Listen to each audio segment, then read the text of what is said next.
मैं आरपी सिंह व्याख्याता उत्कृष्ट विद्यालय उसनी। सब लोगों को नमस्कार। आज आप लोगों को हम अंग्रेजी ग्रामर के बारे में संक्षिप्त जानकारी देना चाहेंगे।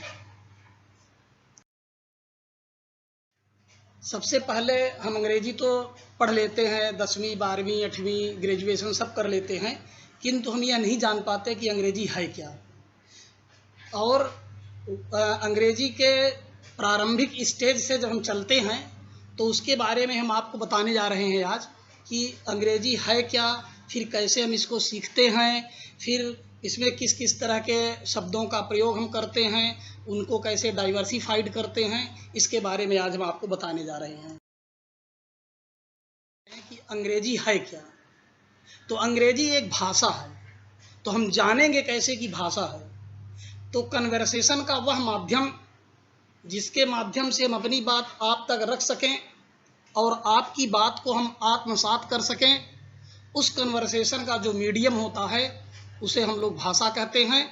क्योंकि अंग्रेजी में हम अपनी बात आप तक रख सकते हैं और आपकी बात को हम आसानी से समझ सकते हैं, इसलिए हम अंग्रेजी को भाषा के नाम से जानते हैं। जब हम किसी भाषा को सीखना प्रारंभ करते हैं, चाहे वह अंग्रेजी हो, चाहे वह हिंदी हो या अन्य कोई हमारी भाषा हो, उसको सीखने का प्रारंभ हम लोग उसके लेटर्स से, अक्षरों से सीखना प्रारंभ करते हैं। जब हम अक्षरों से सीखना प्रारंभ करते हैं तो हम यह देखते हैं कि हमारी अंग्रेजी में कुल 26 अक्षर होते हैं और इन्हीं 26 अक्षरों की जब हम एक लड़ी बना देते हैं, एक माला बना देते हैं, तो उस लड़ी या माला को हम लोग अल्फ़ाबेट के नाम से, वर्णमाला के नाम से जानते हैं। और को हम लोग दो खंडों में विभक्त करते हैं। पहला है हमारा वावेल और दूसरा है हमारा कॉन्सोनेंट। वावेल के अंतर्गत हम लोग ए ई आई ओ यू इन 5 अक्षरों को रखते हैं और शेष जो हमारे बचे हुए रिमेनिंग 21 अक्षर होते हैं उन्हें सामान्य रूप से हम लोग कॉन्सोनेंट के अंतर्गत रखते हैं। जब हमें अक्षर ज्ञान हो जाता है तो अक्षर ज्ञान के उपरांत हम लोग शब्द ज्ञान सीखते हैं। और शब्द ज्ञान कैसे करते हैं तो जानेंगे कैसे कि शब्द की परिभाषा क्या होगी, कैसे हम लोग शब्द सीखेंगे। तो ध्यान रखेंगे कि हमारा चाहे वह एक ही अक्षर हो, चाहे वह लेटर हो या लेटर्स का समूह हो, ग्रुप हो, हम लोग उसे शब्द की श्रेणी में रखेंगे। क्योंकि वह 2 या 2 से अधिक हम नहीं करते, केवल एक अक्षर भी हमारा शब्द होता है। जैसे हमारा है आई, और आई माने मैं, और मैं भी हमारा एक शब्द है। इसलिए अक्षर या अक्षरों के समूह को, letter are a group of letters is known as the word. जब हम लोग शब्द सीख लेते हैं तो शब्द ज्ञान के उपरांत हम लोग सेंटेंस पे जाते हैं, वाक्य पे जाते हैं। तो पहले जान लें कि वाक्य है क्या। तो वाक्य की परिभाषा, डेफिनेशन होती है कि 2 or more वर्ड्स या a group of 2 or more words, 2 या 2 से अधिक शब्दों का वह समूह which gives a complete sense, जो हमें पूर्ण भाव व्यक्त करे। कोई ना कोई अर्थ नहीं, कोई ना कोई अर्थ से अगर हम जानना चाहेंगे तो राम श्याम सीता गीता पेन काव बिल्डिंग अगर हम इनको लिख देंगे तो हमारी ये वाक्य नहीं बन सकते। अर्थ तो निकलता है किंतु यह कंप्लीट सेंस नहीं देता। तो जब तक कंप्लीट सेंस नहीं देगा हम उसे सेंटेंस की श्रेणी में नहीं रखेंगे। तो इसके लिए हमें मिनिमम 2 वर्ड्स की ज़रूरत होती है। एक होता है हमारा, इसीलिए उसको हम 2 खंडों में व्यक्त करते हैं, तो वो हमारा हो जाता है पार्ट्स ऑफ सेंटेंस। और सेंटेंस के जो हमारे पार्ट होते हैं उन्हें हम 2 खंडों में इसीलिए विभक्त करते हैं क्योंकि हमें कम से कम 2 शब्दों की ज़रूरत होती है। एक होता है हमारा सब्जेक्ट और एक होता है हमारा प्रेडिकेट। हम लोगों ने अभी देखा कि हमने कहा राम श्याम सीता गीता बॉय गर्ल काऊ हेन, ये हमारे सेंटेंस नहीं बन सके, जबकि हमारे कई ढेर सारे शब्द हुए। लेकिन अगर हमने कह दिया राम गोज, तो राम गोज हमारा एक सेंटेंस बन गया। क्यों? क्योंकि यह हमें कंप्लीट सेंस दे रहा है और इसमें हमारे केवल 2 ही शब्द हुए, एक हुआ सब्जेक्ट और दूसरा हुआ प्रेडिकेट। तब पश्चात हम लोग पहुंचते हैं काइंड्स ऑफ सेंटेंस पे कि हमारे वाक्य के प्रकार कितने होते हैं। एक दिन एक बच्चा अपने घर में शब्द सेंटेंस बोलना जो सुबह से चालू किया तो शाम तक बोलता ही रहा। जब उन्हें वह कलेक्ट करने की कोशिश किया तो शाम को जब कलेक्ट किया, दिन भर के बोलचाल के बाद, तो उसे पता चला कि उसने केवल दो ही प्रकार के शब्दों का प्रयोग किया, उन दो प्रकार के वाक्यों का प्रयोग किया। वह दो प्रकार के वाक्य हमारे हुए, एक हमारा हुआ अर्थ के आधार पर और दूसरा हमारा हुआ रचना के आधार पर। अर्थ के आधार पर जब हम लोग पहुंचे तो वाक्य को हम लोगों ने 5 भागों में बांटा। पहला है हमारा असर्टिव सेंटेंस, विधेयात्मक वाक्य, दूसरा है हमारा इंट्रोगेटिव, प्रश्नवाचक वाक्य, और तीसरा है हमारा इंपरेटिव, आज्ञार्थक वाक्य, चौथा है हमारा एक्सक्लेमेटरी, आश्चर्यबोधक, और पांचवा है हमारा ऑप्टेटिव, वह आशीर्वादात्मक या इच्छा सूचक वाक्य हुआ। इसी तरह जब हम लोग रचना के आधार पर वाक्यों को डिवाइड करते हैं तो वह हमारे रचना के आधार पर वाक्य होते हैं 3। पहला है सिंपल सेंटेंस, साधारण वाक्य के नाम से जानते हैं। दूसरा है कॉम्प्लेक्स, इसे हम लोग मिश्रित वाक्य के नाम से जानते हैं। और तीसरा है कंपाउंड, इसे हम लोग संयुक्त वाक्य के नाम से जानते हैं। तो इस प्रकार मूलतः वाक्य हमारे केवल हुए 2। पहला हुआ अर्थ के आधार पे और दूसरा हुआ हमारा रचना के आधार पे। सामान्य रूप से हम लोग जब प्रयोग करते हैं तो प्रयोग करना हम लोग सामान्य रूप से अर्थ के आधार पे वाक्यों का प्रयोग करना सीखते हैं। पहुंच जाते हैं पार्ट्स ऑफ स्पीच पे। हम चाहे जितने छोटे या जितने बड़े शब्दों का प्रयोग करें, वाक्य की लंबाई हमारी चाहे 2 शब्दों की हो या वाक्य की लंबाई हमारे हिंदुस्तान से अमेरिका, वाशिंगटन, लंदन, शिकागो तक चाहे जहां भी हो, उसमें केवल हम 8 ही प्रकार के शब्दों का समायोजन कर सकते हैं। 8 से 9 प्रकार के शब्द की कोई गुंजाइश नहीं होती।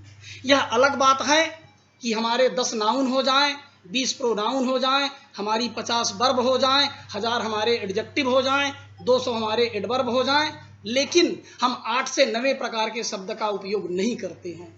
हो सकता है आप कुछ ग्रामर में 9 प्रकार के शब्दों का प्रयोग भी पा सकते हैं, जिसमें आर्टिकल को भी एक अलग प्रकार के शब्द की श्रेणी दी जाती है, किंतु आर्टिकल हमारा अलग प्रकार का शब्द नहीं हुआ, वह हमारा नाउन का एक पार्ट है।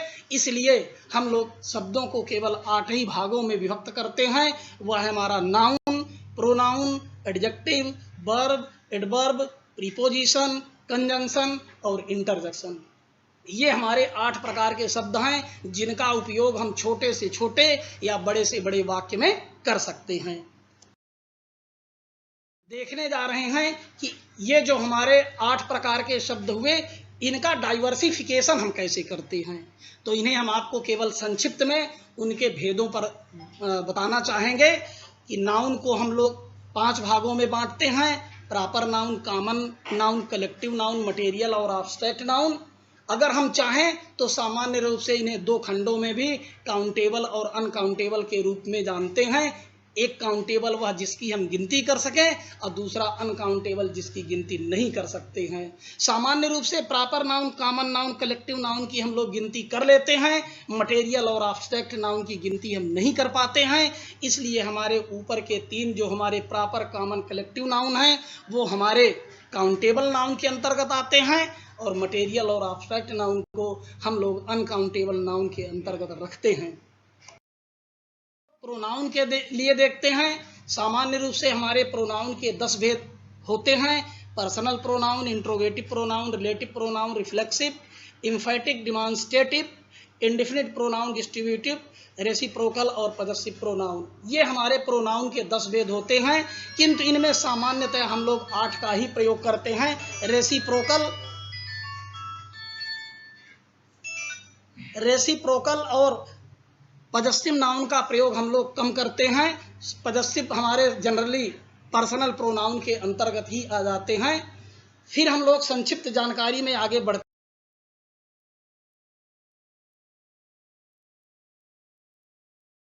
हैं। एडजेक्टिव के हमारे जो एडजेक्टिव हमारा है क्या, पहले हम इसको जान लें। तो एडजेक्टिव हमारा वह शब्द है जो नाउन और प्रोनाउन को मॉडिफाई या क्वालिफाई करता है, उसकी विशेषता बतलाता है, वह हमारा है एडजेक्टिव। और एडजेक्टिव को हम 6 भागों में सामान्य रूप से डिवाइड करते हैं: descriptive, quantitative, demonstrative, possessive, interrogative और डिस्ट्रीब्यूटिव। इनके आधार पर हम लोग अपने एडजेक्टिव की पहचान और उनका उपयोग करते हैं। संक्षिप्त इसी जानकारी को आगे बढ़ाते हुए देखते हैं कि हमारी वर्ब सामान्य रूप से दो होती हैं। एक है ऑक्सिलरी, जिसे हम लोग हेल्पिंग वर्ब के नाम से भी जानते हैं, और दूसरा है मेन वर्ब। तो हमारी ऑक्सिलरी वर्ब क्या है और मेन वर्ब क्या है? ऑक्सिलरी वर्ब हमारी वह वर्ब होती हैं जो मुख्य क्रिया के प्रयोग में कर्ता के पुरुष और वचन के साथ मुख्य क्रिया के प्रयोग में उसकी मदद करे, वह हमारी ऑक्सिलरी वर्ब, वह हमारी सहायक क्रिया कहलाती है। तो फिर मेन वर्ब क्या है? मेन वर्ब हमारी वह क्रिया है जिसके माध्यम से हम किसी कार्य को क्रियान्वित करते हैं, संपादित करते हैं, जिससे कार्य का करना या होना पाया जाता है, वह हमारी मुख्य क्रिया कहलाती है। और इसी की मदद के लिए हमारी सहायक क्रिया कर्ता के वचन और पुरुष के अनुसार प्रयोग की जाती है। हम इस अपनी क्रिया को 4 खंडों में भी वह 4 खंडों में है। हम लोग ए और बी उस 2 ग्रुप में बांट करके रखते हैं। एक ग्रुप में हमने पहले खंड में रखा ट्रांजिटिव और इनट्रांजिटिव को। तो हमारी ट्रांजिटिव क्या है और इनट्रांजिटिव क्या है? ट्रांजिटिव क्रिया हमारी वह है जो सकर्मक हो, जिसके साथ हमारा कर्म जुड़ा हुआ हो। तो हम जानेंगे कैसे कि कर्म जुड़ा है कि नहीं जुड़ा है? तो हम ध्यान यह रखेंगे कि हम ऑब्जेक्ट की पहचान के लिए वाक्य की क्रिया के साथ व्हाट और whom का प्रश्न करेंगे। यदि इन दोनों में से किसी एक का उत्तर अगर वाक्य में मिल जाए या दोनों का उत्तर वाक्य में मिल जाए, तो जो शब्द उत्तर के रूप में मिलेगा वह हमारा ऑब्जेक्ट कहलाएगा। और जब वाक्य में ऑब्जेक्ट होगा तो क्रिया ट्रांजिटिव होगी। अगर वाक्य में ऑब्जेक्ट नहीं होगा तो क्रिया हमारी इनट्रांजिटिव होगी। फिर हम लोग देखेंगे कंप्लीट और इनकम्प्लीट वर्ब। कंप्लीट वर्ब हमारी वह क्रिया है जो वाक्य के अर्थ को पूरा कर देती है। Ram is going to school, Mohan is reading a book, you are playing a game. तो फिर इनकम्प्लीट वर्ब क्या है? इनकम्प्लीट वर्ब हमारी वह क्रिया है जो वाक्य के अर्थ को पूरा नहीं कर पाती है। उससे ऐसा प्रतीत होता है कि अभी इसके बाद कुछ और भी शब्द हमको लगाने होंगे। जैसे द ट्रुथ इज दिस, सत्य यह है, ऐसा शो कर रहा है कि अभी इसके बाद हमें कुछ और भी लगाना है। इट सीम्स, ऐसा प्रतीत होता है, ऐसा लगता है कि हमें कुछ और भी लिखना है। तो ऐसी क्रियाएं हमारी इनकम्प्लीट वर्ब कहलाती हैं। इसी तरह हमारा फाइनाइट और नॉन फाइनाइट वर्ब है। तो हमारी फाइनाइट वर्ब क्या है? तो फाइनाइट वर्ब हमारी वह क्रियाएं होती हैं जो कर्ता के पुरुष और वचन के अनुसार लिखी जाएं। यदि एक वचन का कर्ता तो एक ही वचन की क्रिया होगी, यदि बहुवचन का कर्ता तो वह बहुवचन की क्रिया होगी। उदाहरण के तौर पर हम लोग देख सकते हैं, Ram goes to school, I go to school. Ram एक वचन था तो हम लोगों ने गोज लगाया, आई बहुवचन था तो हम लोगों ने गो लगाया। लेकिन हमारी नॉन फाइनाइट वर्ब क्या है? तो नॉन फाइनाइट वर्ब हमारी वह क्रिया होती है, वह वर्ब होती है जिस पर कर्ता के पुरुष और वचन का कोई प्रभाव नहीं पड़ता है। एक वचन का कर्ता होगा तब भी वैसे ही प्रयोग की जाएगी, बहुवचन का कर्ता होगा तब भी वैसे ही प्रयोग की जाएगी। उदाहरण के तौर पर हम देख सकते हैं, Ram goes to school to read a book, I go to school to read a book. हम लोगों ने टू रीड राम के साथ भी लिखा और टू रीड हम लोग आई के साथ भी लिखा। तो ऐसी क्रिया हमारी नॉन फाइनाइट वर्ब कहलाएगी। फिर है हमारा वीक वर्ब और स्ट्रांग वर्ब। सामान्य अर्थ में हम लोग वीक से कमजोर समझते हैं और स्ट्रांग से मजबूत समझते हैं, परंतु क्रियाओं के मामले में हम कमजोर और वीक से आकलन यह करते हैं कि वे क्रियाएं जिनके तीनों फॉर्म के रूप एक प्रकार चलेंगे, cut cut cut, put put put, या जिन क्रियाओं के सेकंड और थर्ड फॉर्म में पास्ट या पास्ट पार्टिसिपल के फॉर्म के अंत में डी और टी लगा हुआ होता है। अर्थात यदि हम एक को रट लिए तीनों बन गए, दो को रट लिए तीनों बन गए, आसानी से हमें उपलब्ध हो जाए, ऐसी क्रियाएं हमारी वीक वर्ब कहलाती हैं। तो फिर स्ट्रांग वर्ब क्या है? वह क्रियाएं जिनके तीनों फॉर्म के रूप अलग अलग चले, अर्थात जिसमें हमें थोड़ी मेहनत करनी पड़े, हमें थोड़ी ताकत लगानी पड़े, तो ऐसी क्रियाएं हमारी स्ट्रांग वर्ब कहलाती हैं। अबे कबो कबोकन, राइज रोज राइजन, गो वेंट गॉन, या इस तरह की क्रियाएं हमारी स्ट्रांग वर्ब कहलाती हैं। आता है हमारा टेंस। जब हम वर्ब पढ़ते हैं तो वर्ब का कार्य जब तक टेंस नहीं पढ़ेंगे वह अपने आप अधूरा माना जाता है। तो सामान्य रूप से ऐसा माना जाता है कि टेंस नाम का एक व्यक्ति था जिसके 3 पुत्र हुए। एक का नाम है प्रेजेंट, दूसरे का नाम है पास्ट और तीसरे का नाम है फ्यूचर। इन तीनों पुत्र के 4-4 फिर पुत्र हुए, अर्थात टेंस के 12 पौत्र हुए, जिन्हें सामान्य रूप से indefinite continuous perfect, perfect continuous के नाम से जाना गया।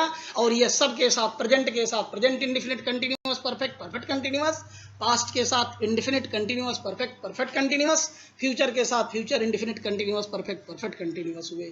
हम लोग जब जाना आगे देखना चाहेंगे तो हमने केवल आपको एक इसके सामान्य स्ट्रक्चर के बारे में बताने की कोशिश की है कि जो हमारे टेंसेस होंगे उन टेंसेस के स्ट्रक्चर क्या होंगे, हमारा उनका लिखने का मोड क्या होगा, उनके लिखने का तरीका क्या होगा।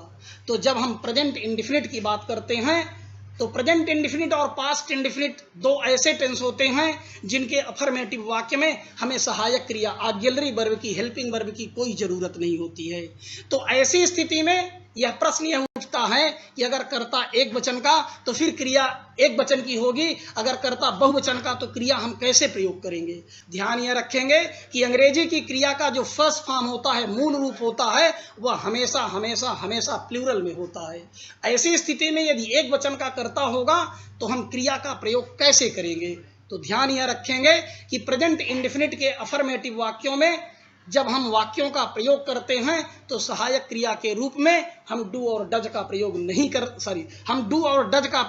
करते, बल्कि हम लोग क्रिया को बहुवचन से एक वचन बनाने के लिए हम मुख्य क्रिया में नियमानुसार यस या ईएस का प्रयोग कर देते हैं। तो क्या है नियम प्रयोग करने का, यस और ईएस कैसे प्रयोग करेंगे। तो ध्यान यह रखेंगे कि जिन क्रियाओं के अंत में यस, यस एच, यक्स, ओ सी एच, डबल एस लगा होगा वहां हम लोग सामान्य रूप से ईएस का प्रयोग करते हैं। से सभी क्रियाओं के साथ हम लोग यस लगा देते हैं तो क्रिया अपने आप बहुवचन से एक वचन का रूप ले लिया करती है। अब हमारे पास एक वचन का कर्ता हो गया, एक वचन की क्रिया हो गई, हमें डू या डज अफर्मेटिव में लगाने की कोई जरूरत नहीं है। तो हम लोग स्ट्रक्चर देखते हैं कि सबसे पहले हम लोग सब्जेक्ट कर्ता लिखते हैं, मुख्य क्रिया का फर्स्ट फॉर्म लिखते हैं, ऑब्जेक्ट लिखते हैं, फिर अदर वर्ड्स जो बचे हुए शेष हमारे शब्द होते हैं उनका प्रयोग हम करते हैं। यदि इसी को हम हिंदी से अंग्रेजी में ट्रांसलेट करते हैं तो हम सब्जेक्ट कहाँ पाएंगे। तो हिंदी के वाक्यों में सब्जेक्ट हमेशा वाक्य के प्रारंभ में होता है। तो फिर मुख्य क्रिया कहाँ पाएंगे। तो मुख्य क्रिया हिंदी के वाक्यों में हमेशा सामान्य रूप से वाक्य के अंत में होती है। तो फिर हम ऑब्जेक्ट कहाँ पाएंगे। अभी हमने आपको पहले ही बताया कि हम वाक्य की क्रिया के साथ व्हाट और हुम का प्रश्न करेंगे। इन दो शब्दों के उत्तर में जो शब्द मिलेगा वही हमारा ऑब्जेक्ट कहलाएगा। इसके बाद जितने हमारे शब्द बचेंगे उन्हें हम अन्य शब्दों की श्रेणी में रखते हैं, अदर वर्ड की श्रेणी में रखते हैं और फिर उनका हम प्रयोग करते हैं। ठीक, फिर हम पहुंचते हैं निगेटिव के लिए। तो निगेटिव के लिए अगर प्रेजेंट इंडेफिनिट का वाक्य है तो हम लोग सब्जेक्ट लिखेंगे, सहायक क्रिया डू या डज लिखेंगे, एक वचन का कर्ता होगा तो हम डज लगाएंगे, बहुवचन का कर्ता होगा तो डू लगाएंगे, नॉट लिखेंगे, मुख्य क्रिया का फर्स्ट फॉर्म लगाएंगे, ऑब्जेक्ट और अदर वर्ड्स। फिर हम लोग इंट्रोगेटिव में देखेंगे कि सबसे पहले हम लोग अगर इंट्रोगेटिव वाक्य भी हमारे दो प्रकार से लिखे जाते हैं। अंग्रेजी का स्ट्रक्चर होता है कि एक तो हमारा हेल्पिंग वर्ब से प्रारंभ होगा, ऑक्सिलरी से प्रारंभ होगा, और दूसरा हमारा क्वेश्चनिंग वर्ड से प्रारंभ होगा। अगर यही वाक्य हमारे हिंदी में होंगे तो एक हमारा क्या से प्रारंभ होगा और दूसरे के बीच में क्या, क्यों, कहाँ, कब, कौन, कैसे, किसका, किसकी और कितना, कितनी आएंगे। तो अगर हम हेल्पिंग वर्ब वाले को प्रारंभ करेंगे, अर्थात वह वाक्य जो हिंदी में क्या से प्रारंभ होगा, हमने अपनी तरफ से उसका नाम पहले प्रकार का दिया है, तो उसमें हम लोग सबसे पहले सहायक क्रिया डू या डज लिखेंगे, नियमानुसार कर्ता लिखेंगे, फिर हम लोग मुख्य क्रिया का फर्स्ट फॉर्म लगाएंगे, ऑब्जेक्ट और अदर वर्ड्स, और अंत में हम क्वेश्चन मार्क आवश्यक रूप से लगाएंगे। यदि हम क्वेश्चन मार्क नहीं लगाएंगे तो निश्चित रूप से सेंटेंस हमारा गलत होगा। इसी तरह जब हम दूसरे प्रकार में पहुंचते हैं तो अगर उसका अंग्रेजी में स्ट्रक्चर करेंगे तो सबसे पहले हमारा क्वेश्चनिंग वर्ड होगा, WH क्वेश्चन होगा। हिंदी के वे वाक्य होंगे जिनके बीच में आएंगे क्या, क्यों, कहाँ, कब, कौन, कैसे, उनको जब लिखेंगे तो सबसे पहले हम दिए गए उस प्रश्नवाचक शब्द की अंग्रेजी लिखेंगे, फिर हम लोग सहायक क्रिया डू या डज नियमानुसार लिखेंगे, कर्ता लिखेंगे, फिर हम लोग मुख्य क्रिया का फर्स्ट फॉर्म, ऑब्जेक्ट और अदर वर्ड्स, यहाँ भी हम लोग क्वेश्चन मार्क लगाएंगे। नोट में जानकारी के लिए हमने लिख दिया है कि we do not use do और does as a helping verb in the affirmative sentence in present indefinite tense. हम लोग प्रेजेंट इंडेफिनिट टेंस के अफर्मेटिव वाक्य में सामान्य रूप से हम लोग डू या डज का प्रयोग सहायक क्रिया के रूप में, हो सकता है मुख्य क्रिया के रूप में भी डू माने करना होता है, हमें प्रयोग करना पड़े, तो हमने यहाँ कहा सहायक क्रिया के रूप में हम उसका प्रयोग नहीं करते हैं।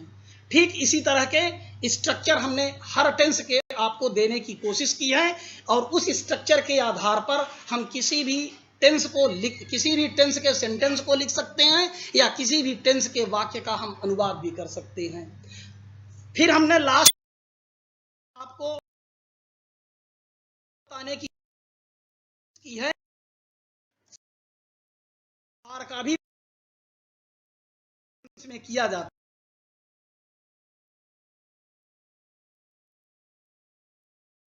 फार का प्रयोग करते हैं, सबसे पहले हम इसके कंटीन्यूअस को छोड़ करके, चाहे वह हमारा पास्ट कंटीन्यूअस हो, चाहे वो हमारा फ्यूचर कंटीन्यूअस हो, समय के रूप में सिंस और फार का प्रयोग इन तीन टेंस में नहीं करते हैं, से सारे टेंस में हम करते हैं, चाहे वो हमारा प्रेजेंट इंडेफिनिट हो, प्रेजेंट परफेक्ट हो, प्रेजेंट परफेक्ट कंटीन्यूअस हो, पास्ट इंडेफिनिट हो, पास्ट परफेक्ट हो, पास्ट परफेक्ट कंटीन्यूअस हो, फ्यूचर इंडेफिनिट हो, फ्यूचर परफेक्ट हो, फ्यूचर परफेक्ट कंटीन्यूअस हो। वहां पर हम लोग समय के अनुसार सिंस और फार का प्रयोग करेंगे। निश्चित समय होगा तो हम लोग सिंस लगाएंगे, और अगर अनिश्चित समय होगा तो हम लोग फार का प्रयोग करेंगे। तो जानेंगे कैसे कि कौन निश्चित समय है और कौन अनिश्चित समय है। यदि वाक्य में बजे शब्द का इंडिकेशन हो, किसी दिन का नाम हो, महीने का नाम हो, कोई सन हो, कोई तिथि हो, कल परसों हो, सुबह दोपहर शाम हो, अगला पिछला हो, तो वह हमारा निश्चित समय कहलाएगा, और उसके लिए वाक्य में हम सिंस का प्रयोग करेंगे। तो फिर हमारा फार कहाँ जाएगा? तो कहता है फार का प्रयोग हम अनिश्चितकालिक समय के लिए करते हैं। तो वह हमारा अनिश्चितकालिक समय क्या है? अगर वाक्य में घंटा, मिनट, दिन, महीना, सप्ताह, वर्ष, सेकंड, अगर इस तरह का कोई समय आता है तो वह हमारा अनिश्चित समय कहलाता है, और उसके लिए हम वाक्य में फार का प्रयोग करते हैं। तो सामान्य रूप से हमने संक्षिप्त जानकारी आपको अंग्रेजी ग्रामर की देने की कोशिश की। विस्तार में हम कोशिश करेंगे कि आपको अलग से विस्तार में इसकी जानकारी हम आपको सेंटेंस वाइज, टेंस वाइज या वाक्य वाइज देने की कोशिश करें। Thank you all of you.